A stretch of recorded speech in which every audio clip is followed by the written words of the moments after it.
On December 19th, Anthony Joshua faced off in the ring with YouTuber boxer Jake Paul. The fight ended in the 6th round with Anthony knocking out Jake Paul in front of millions of people. This fight was Anthony's biggest payday, with reports indicating that he earned over $93 million. While Anthony had just won his biggest bag in boxing in his entire career, the celebration didn't last very long. Exactly 10 days later, the unimaginable would happen. Anthony ended up in a tragic car accident that claimed the lives of his coach and his trainer.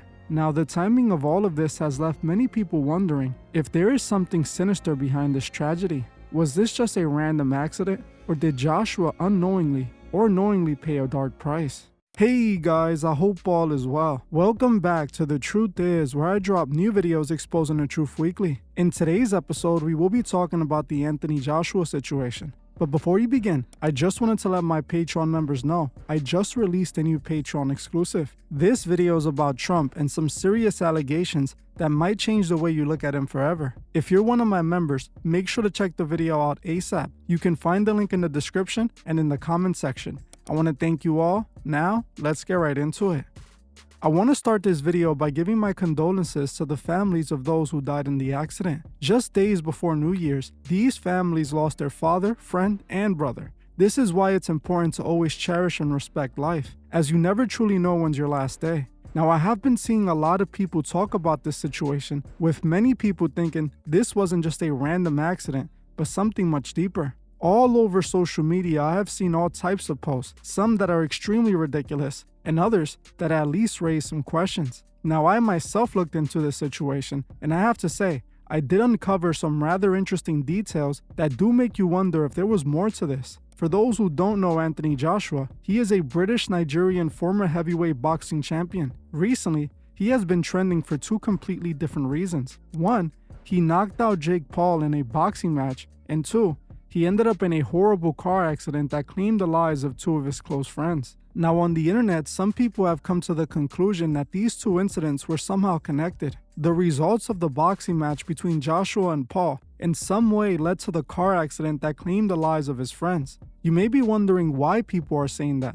Well, if you know how this world truly works, then you understand this is exactly how things happen. When situations like this happen more often than you would think, it's not just a random accident, but a price that needed to be paid. We are able to determine if this situation is one of those situations by searching for tells and signs. Usually when these rituals happen, they are played out in symbolism and numerology, all of which this boxing match seems to show. Let's take a closer look at the boxing match so you can see what I mean. The boxing match between Jake Paul and Anthony Joshua took place on December 19th. It was a massive fight with reports of over 33 million viewers. Anthony won the fight when he knocked out Jake, breaking his jaw during the 6th round. After Anthony won the fight, it was reported that he was paid $93 million for the fight. Now, for those of you who have been watching me for years, you might have already picked up on some rather interesting details. Details that are clearly connected to occult numerology. First, there was a total of exactly 33 million viewers. Exactly 33, what a coincidence. We all know the importance of the number 33 in the world of the occult, especially its significance in Masonry. In the secret organization, the number 33 represents ascension, reaching enlightenment, and becoming gods on earth. It is the highest degree in the Scottish Rite sector of Masonry. To become a 33rd degree Mason, you have to be invited after making it to the 32nd degree. You can't just join because you made it to the 32nd degree. You have to be chosen. When big public events are used for rituals, they tend to hide signs through symbolism and numerology that represents the ritual. This could be just that, as I believe they reported exactly 33 million viewers to indicate the ritual. Another interesting detail is how many rounds the fight lasted. It is being reported that Joshua knocked out Jake Paul during the 6th round, another number heavily used in numerology. See, the number 6 in the occult represents man's human imperfection and weakness. It also represents the number of the beast. While it might look like a coincidence the fight only lasted 6 rounds, most people already know these influencer boxing matches are all rigged and scripted. They chose this match to end in the 6th round because it was all a part of the ritual. Joshua beat Jake Paul in the 6th round while 33 million people were watching. In the occult representation of this ritual, Joshua transcends from man to God after beating Paul. Joshua was then paid exactly $93 million, which again is connected to the occult numerology. If you flip and invert 93, you get 63 or 36. which again goes back to the number of man becoming God. This fight was rich in symbolism. I also found some interesting symbolism from before the fight during the weigh-in. While Jake Paul and Anthony Joshua posed for the camera, I noticed Nakisa Baidari, Jake Paul's MVP associate, doing a Masonic hand gesture. This to me says a lot, as he's standing between both men doing the symbol, almost showing that all of this was about to be a giant ritual, especially since we know what ended up happening just a few days later after the fight. Now, when it comes to Jake Paul, we don't need to look too deep into him. He's openly involved in the order and has shown his alliance many times over. When it comes to Joshua, I also found ties to the Masonic order as well. Anthony has this photo standing over the checkerboard floor with a Greek god statue behind him. This photo was likely taken at a Masonic temple. The checkerboard floor is found at every Masonic lodge. I am confident this photo was taken inside of a lodge. Anthony actually has a direct connection to the Masons, believe it or not. He collaborated with a Masonic lodge that auctioned off his boxing shorts. This entire event was hosted by the Freemasons, indicating Joshua is likely a Freemason, as they only work with their own, which isn't at all far-fetched because many boxers are actually Freemasons. Many boxing legends were open Masons. People like Manny Pacquiao revealed his Masonic affiliation publicly. He has photos inside of a Masonic lodge that he posted online. So considering that Anthony Joshua is likely a Mason, it's not hard to believe he might be in the middle of an occult ritual, which leads us to the day of the crash. Joshua was involved in a serious car crash in Nigeria on Monday, December 29, 2025, that tragically resulted in the death of two of his close friends and team members, Sinagami and Latif.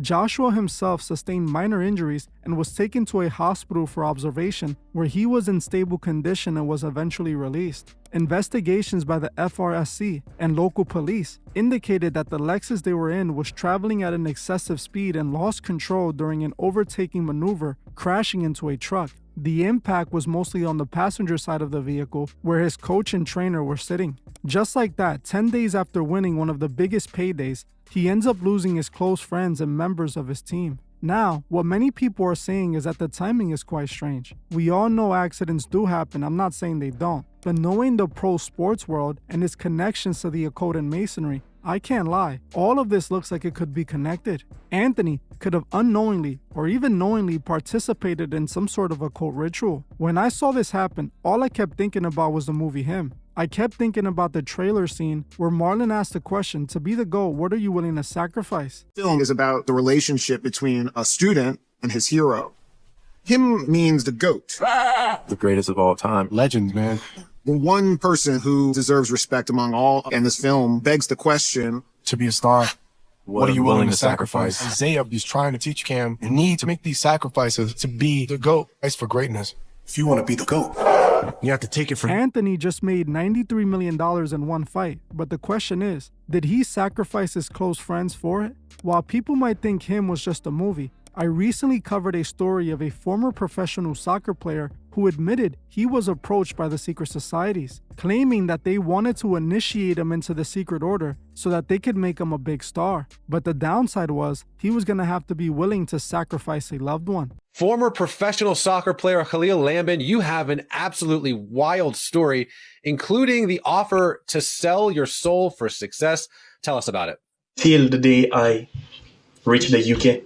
And in the UK, I was offered by a journalist who in the beginning, I was not aware that he was part of this.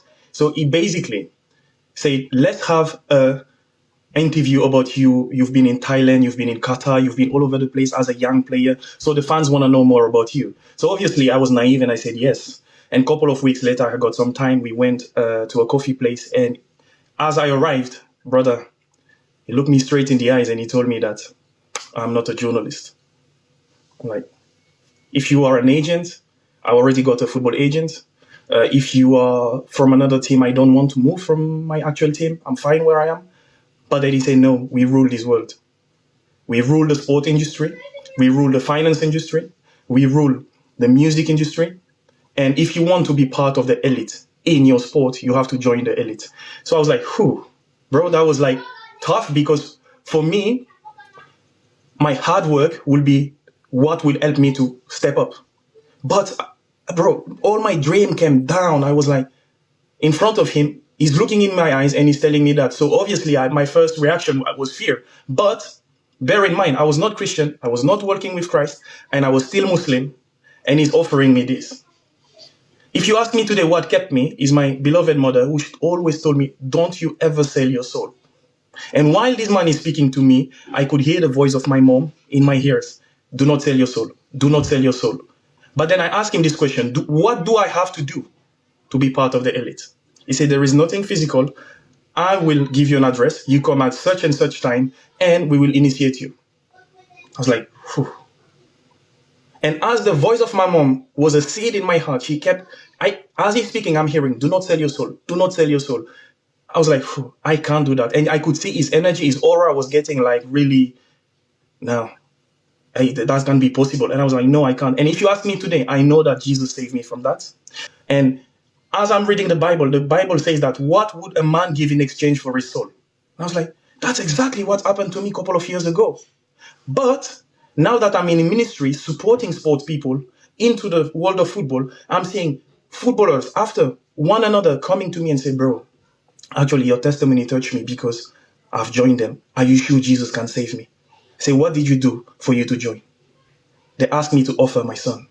They asked me to go into some intimate relationship with my own mother. They've asked me to sacrifice such person in a car crash. You see, in the physical realm, it will be like a car crash, a cancer, something, but somebody has offered them because they have the same blood. And if you look back in the Old Testament, you can see child sacrifice. You see, so as I am seeing these footballers telling me, I say, God, you've actually saved me from something so dark. Now, I hope that's not what Anthony did. I hope he didn't do something that evil, and as sad as it is, I hope this was just an accident. But when it comes to those in this industry, you have to expect things like this to happen. I pray for those families who lost a loved one because of this. I hope they find peace. I don't want to disrespect them at all. I just want to point out the patterns that I always notice in these situations. More often than not, we see these big level ups come accompanied by a tragic loss, just like we're seeing in this situation. I want to know what you guys think below. Do you think this is all connected or just a dark coincidence? Well, I'm gonna end this one here. This is the last video of 2025. So I want to thank you all for the support you guys have shown me all year, and I'll see you guys in the next one.